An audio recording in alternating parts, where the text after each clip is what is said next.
Hello दोस्तों, तो कैसे हैं आप सभी। तो आज की कहानी शुरू करने से पहले अगर आप मेरे चैनल पर न्यू हैं तो प्लीज़ उसे सब्सक्राइब ज़रूर कीजिएगा। तो आज की कहानी शुरू करते हैं। इन बाप बेटे को तो सीधा कर कर रहूंगी। दोस्तों, आज की कहानी काल्पनिक है। अरे विमो, ज़रा बहू को बोलो 2 कप चाय बनाकर दे जाए।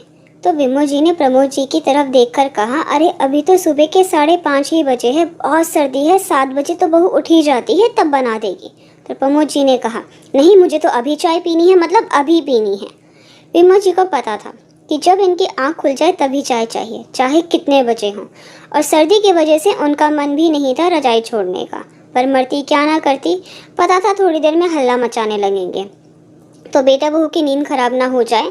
उनका 6 महीने का बच्चा है, रात को कई बार जगाता है, पूरा दिन भी परेशान करता है, तो वह उठकर चाय बना लाती हैं। उनको चाय दे खुद चाय पीने लगती हैं। प्रमोद जी पैसे तो भले इंसान थे पर जिद्दी बहुत थे। अपनी माँ पर गए थे। वे कहें तो सब ठीक, दूसरा कहे तो सब गलत। मैंने कैसे इतने साल इन लोगों के साथ गुजारे मेरा दिल ही जानता है। सर्दी हो या गर्मी, छोटे बच्चे थे, फिर स्कूल जाने लगे, पर इन लोगों ने अपने रहन सहन के साथ कोई समझौता नहीं किया और ना ही खुद कभी किसी काम में मेरी मदद करवाई। चाय पीकर प्रमोद जी दोबारा सो गए। कहने लगे, आज बहुत ठंड है, घूमने नहीं जाऊंगा। पर मेरी आंखों में नींद नहीं थी। कैसी छोटी ननंद और देवरों के साथ पूरे घर का काम संभालना, सबको एक एक रोटी गर्मा गर्म चाहिए थी।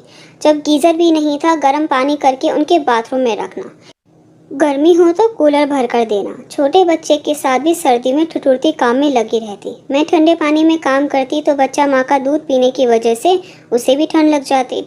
तब यह सुनने को भी मिलता कि बच्चे को संभालना नहीं आता, पर घर के कामों में कोई हाथ नहीं लगवाता। ऊपर से सासू माँ यह सुनाती, तुम्हारे तो शहर में आकर मज़े आ गए हैं, गाँव में तो चूल्हा फूकती थी, यहाँ तो बटन दबाया और गैस चालू। अरे गाँव में शहरों जैसा सुख कहाँ। कभी गुस्सा तो कभी हंसी आती कि शहर में भी तो पूरा दिन काम में लगे रहते हैं। गाँव में काम करते पर माँ के हाथ की रोटियाँ तो नसीब हो जाती थी। कभी कभी तो मायके की बहुत याद आती, पर काम की वजह से कभी भी नहीं जाने देते। 2-2 साल निकाल लेते। समय के साथ ननंद देवरों की भी शादी हो गई, सब अपने परिवारों में रम गए। पर अब मैंने सोच लिया था कि मैं अपनी बहू का बहुत ध्यान रखूंगी। बेटी बड़ी थी तो उसकी शादी कर दी, वह भी अपने ससुराल में खुश थी। 2 साल पहले मेरे बेटे महेश की सीमा के साथ शादी कर अपने घर लाई थी। वह भी बहुत समझदार है। महेश नौकरी करता है और प्रमोद जी ने घर के पास ही प्रॉपर्टी डीलर का ऑफिस बना लिया है। एक हेल्पर रख रखा है, पूरा दिन घर पर ही रहते हैं। घर में ताका झाकी करने की, फैसला लेने की आदत है। ऑफिस पर तो नाम मात्र के लिए जाते हैं। इस साल ठंड चरम सीमा पर थी। अभी पोता छोटा है, बहू के साथ काम में मदद करवाती, पर ज़्यादा काम अब मुझसे भी नहीं बन पाता। तो मैंने प्रमोद जी से कहा, एक मेड लगवा लेते हैं, बर्तन सफाई कर जाया करेगी। और आजकल वह वॉशिंग मशीन आ रही है ना, जिसमें कपड़े धोकर ही निकलते हैं, फुल्ली ऑटोमेटिक मशीन, वह ले लेते हैं। बच्चा भी छोटा है, माँ ज़्यादा ठंडे पानी में काम करेगी, बच्चा दूध पिएगा तो उसे भी ठंड लग जाएगी, तो मुश्किल हो जाएगी। तो प्रमोद जी ने कहा, अरे विमो जी, पैसे पेड़ पर नहीं लगते, औरतों को तो बोलने में 1 मिनट लगता है। पहले बच्चे नहीं पलते थे क्या? तो विमो जी ने कहा, हाँ जी मैं आपकी बात मानती हूँ, पर आजकल के बच्चों का शरीर इतना मजबूत नहीं होता। बाप तो बाप, बेटा भी पिता के ऊपर गया था पूरा। अब की बार तो विमो जी को बहुत गुस्सा आया। कितने साल हो गए पर अब भी बस अपनी ही चलानी है, दूसरों की परेशानी से कोई मतलब नहीं था। उन्होंने कहा, बहू तुम्हारी माँ का फ़ोन आया था, तुम्हें भेजने के लिए कह रही थी, तो मैंने कह दिया समधन जी, 1 हफ्ते से ज़्यादा दिल नहीं लगेगा हमारा। तो बहू ने कहा, पर मम्मी जी आप अकेले काम कैसे करेंगी सारा? तो विमो जी ने कहा, मैं कर लूँगी, तुम जाओ। बहू शाम तक का काम करके अपने मायके चली जाती है। अगले दिन सुबह 5 बजे उठकर प्रमोद जी बैठ जाते हैं और चाय की रट लगाने लगते हैं। तो विमो जी कहती हैं, आज तो मेरी बिल्कुल हिम्मत नहीं है, आप बना लीजिए और मेरे लिए भी बना देना। वह काफ़ी देर सोचते हैं, फिर उठकर 2 कप चाय बना लेते हैं। पर ठंड में उनकी हालत इतनी देर में ख़राब हो जाती है। मकान काफ़ी हवादार था, रसोई आंगन पार करके थी। वह चाय पीकर सो जाते हैं। विमो जी सुबह उठकर थोड़ा बहुत नाश्ता बनाकर फिर लेट जाती है। अपने बेटे से कहती हैं, बेटा मेरी तो बिल्कुल हिम्मत नहीं हो रही है, आज तुम बाप बेटे को ही घर संभालना पड़ेगा।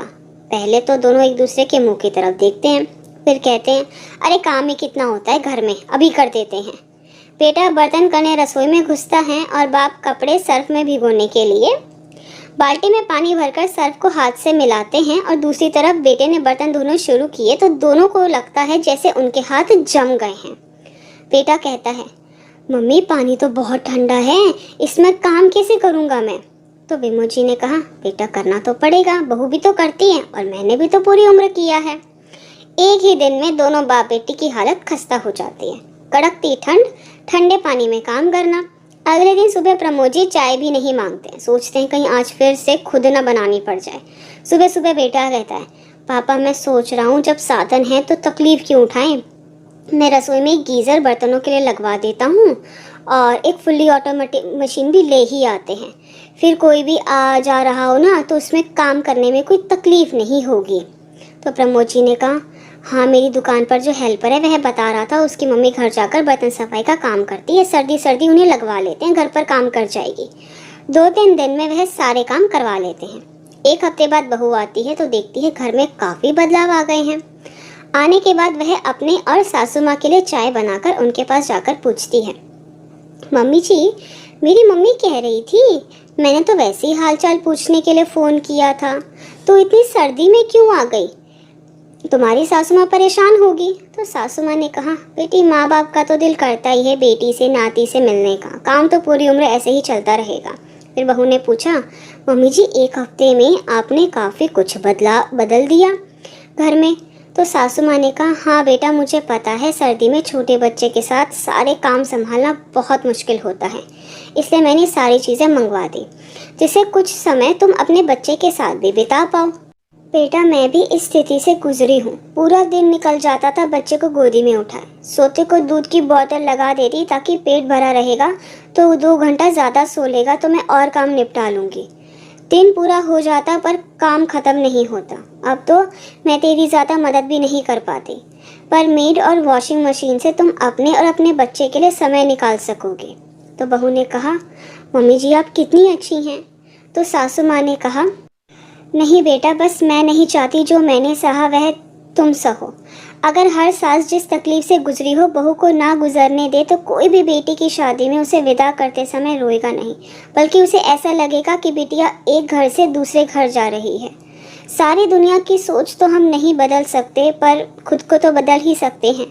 तो बहू ने कहा, सच मामी जी मैंने कोई पुण्य कर्म किए होंगे जो आप जैसी उच्च सोच वाली सासू माँ मिली। दोस्तों कमेंट करके ज़रूर बताइएगा कि क्या सासू माँ ने जो किया वह सही था। आई होप दोस्तों कि आपको मेरी वीडियो पसंद आई। अगर आपको मेरी वीडियो पसंद आई तो प्लीज़ उसे लाइक ज़रूर कीजिएगा, शेयर कीजिएगा, मुझे कमेंट करके ज़रूर बताइएगा कि आपको मेरी वीडियो कैसी लगी। अगर आपने अभी तक मेरे चैनल को सब्सक्राइब नहीं किया तो प्लीज़ उसे सब्सक्राइब ज़रूर कीजिएगा। थैंक यू सो मच दोस्तों मेरी वीडियो देखने के लिए।